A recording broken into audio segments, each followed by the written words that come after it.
Bismillahirrahmanirrahim. Alhamdulillahi Rabbil Alameen.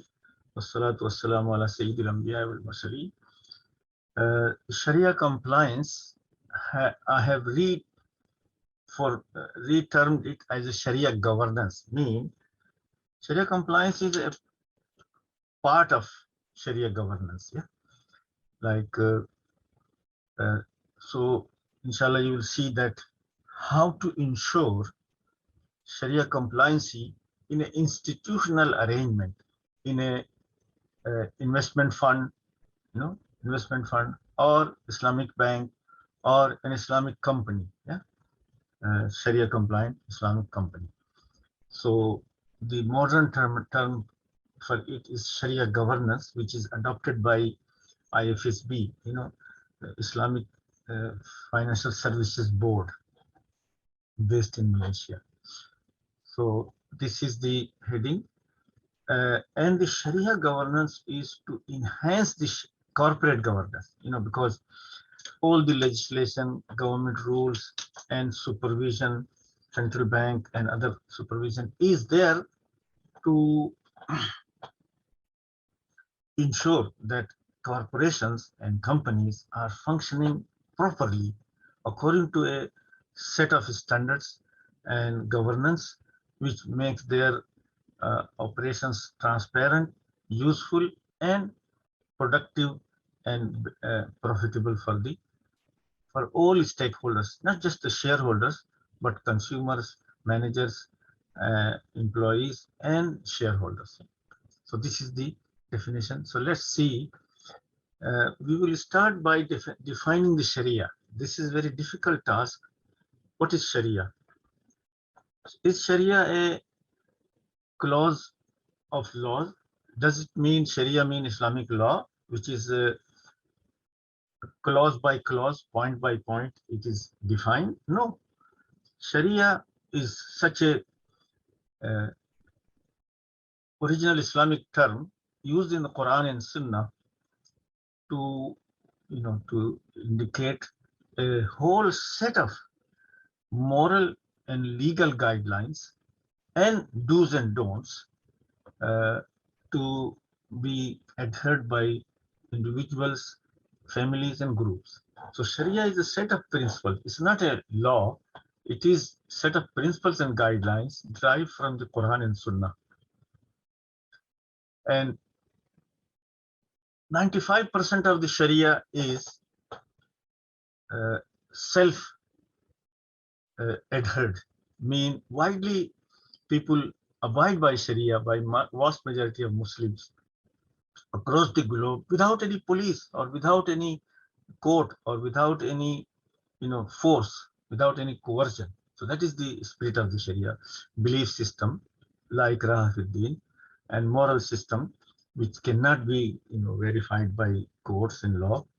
And then only dispute resolution and penal code are to do with the authorities. So Sharia transcends national jurisdiction and boundaries. So Sharia is global. It's not a country law.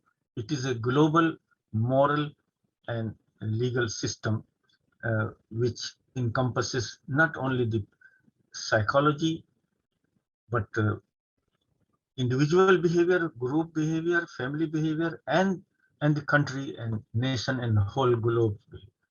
So Sharia not only governs faith and worship, but also economic, social, political, and cultural aspect of life. Yeah, I think the word life is missing here.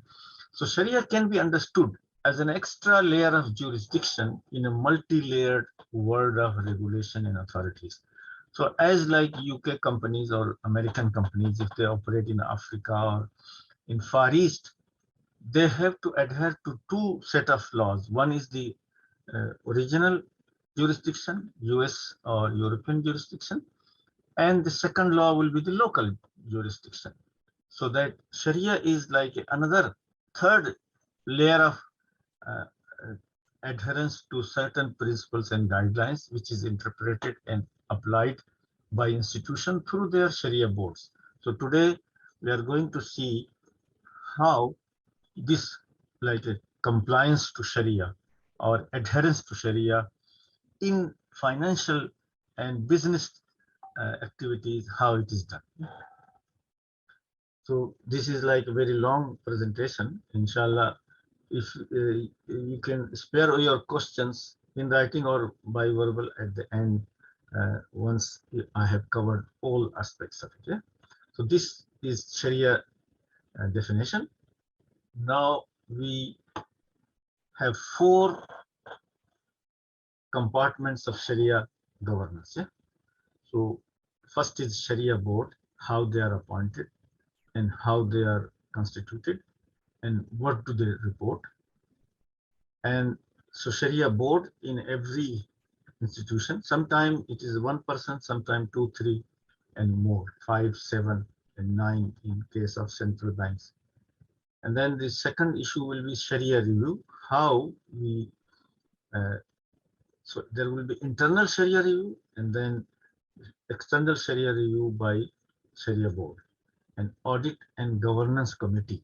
So these are the 4 components of any corporation, any company, any fund, which make sure that Sharia is adhered to in the formation, functions, and progress of every and each Sharia compliant company or institution.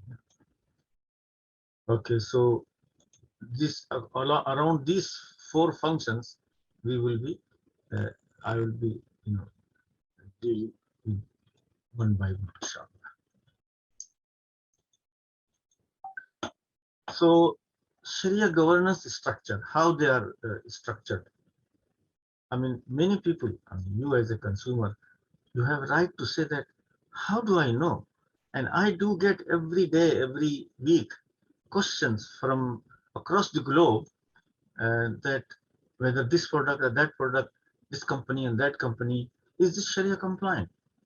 So if it is certified by me, I can say immediately, but if it is not certified by me, then I can ascertain from other Sharia scholars, and then I give answers based on mutually review and mutual recognition. So in every company and bank or institution, there is a Sharia committee, mean external board of advisors or advisor for whom the terms of reference are written, and rulings of Sharia committee are binding on the institution by their article of association. So by the board of directors resolution and article of association which is coming. But external Sharia committee, who are just like a consultant and advisors, they cannot implement inside a institution. So Sharia departments are created in every sizable institution, yeah? Or Sharia designated personnel or committee is this. So Sharia Advisory and Development Committee, Sharia Compliance and Review Committee, or person responsible, or Sharia Research Department also. You will see, inshallah, later on that how this is done. So internal policies and procedures, guidelines, manuals and metrics and certification process, all this is agreed and done day to day by Sharia department. So there is a new position called Sharia officer or head of Sharia department or Sharia compliance officer.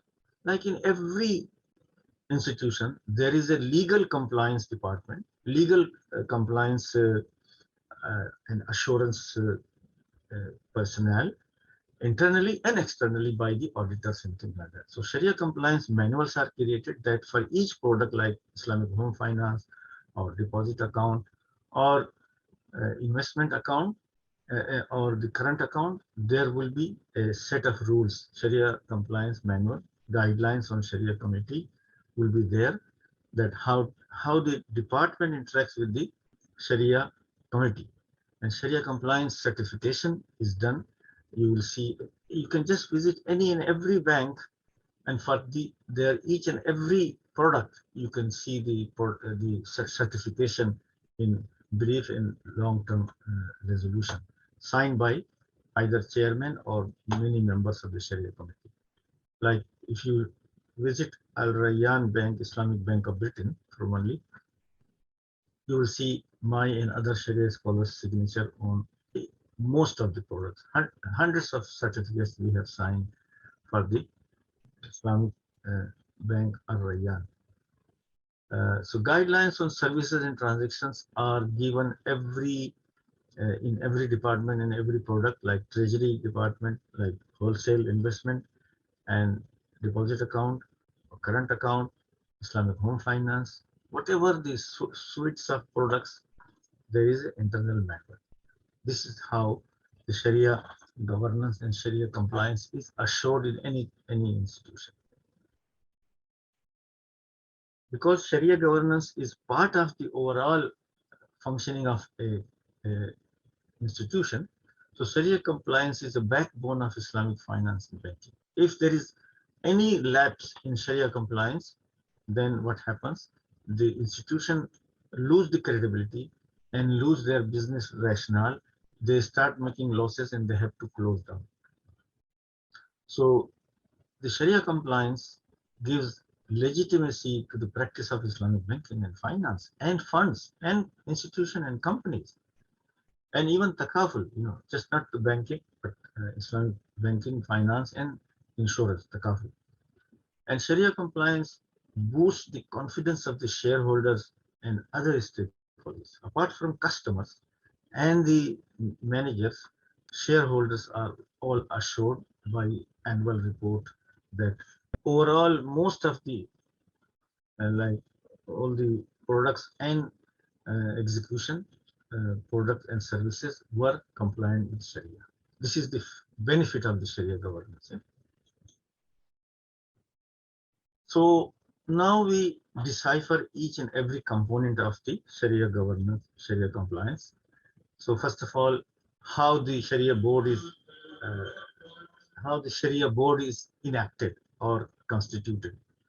An independent body of specialized jurists in Islamic commercial jurisprudence. So an independent body of two or more expert in Islamic finance and Islamic commercial law are appointed. Board may include a non-scholar member, just like a legal expert or financial experts, as an advisor, not as a like a resolution maker, Sharia determiner. The IOFI standards on Sharia boards requires that there should be at least 3 individual members who constitute the committee to oversee the Sharia compliance in any institution. And there should be a legal and statutory requirement. So there might be some legal and statutory requirement from 1 individual to or 3 individuals. So like in UK and Europe and America, sometime small operations and window operations of any institutions, they just appoint 1 Sharia advisor just to limit the cost. But if it is a fully dedicated Sharia compliance company like Guidance in United States and other mortgage providers in Canada, they have to have at least 3 individuals, and which is statutory according to Malaysia and Pakistani and based on IOFI standards. The ruling of the Sharia Supervisory Board is binding, but how it is binding? By article of association. So at the time of the initiating and registration of the Islamic finance institution, whether it's a takaful or whether it is bank or whether it's a fund, in their article of association, it should say that the rationale for this institution is that they will be serving the community and the customer base on basis of Sharia compliance, which is like unique selling point for them.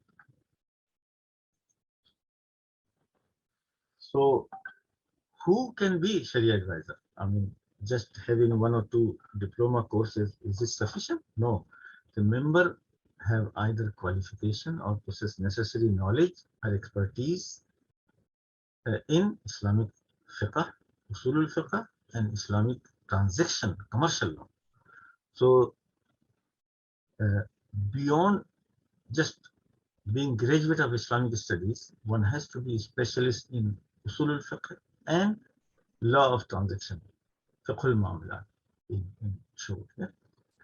And they should representation of different school of law, school of thought. You know, within Islamic fiqh space, there are 4 school of thoughts.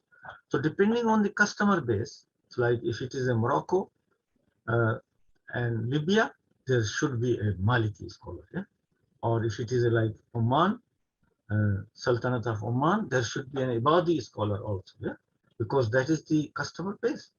So the representation from different local communities and cultures should be there. Like, so the Sharia board should have competence, qualification, and representation of various school of thought prevalent among the customers base, and representation of the community. Like here in UK, most of the Islamic institutions here have one local Sharia advisor and some other external. So apart from like general guidelines about some Malaysian central bank and Pakistani central bank have put these extra requirements. So degree from a recognized institution with minimum of second class bachelor degree in economics, degree from any recognized institution Islamic jurisprudence, and sufficient understanding of banking and finance. So Islamic studies and economics degree and postgraduate diploma or degree in Islamic Usuluddin or Sharia. So the minimum qualification is graduate of Islamic studies and preferably graduates of economics, and then postgraduate in Islamic Usuluddin and Sharia. Yeah? These are the enshrined in the guidelines of Malaysia Central Bank, Bank Negara, and guidelines of Pakistan. That's what I know, but there could be others. Inshallah, you'll see the reference.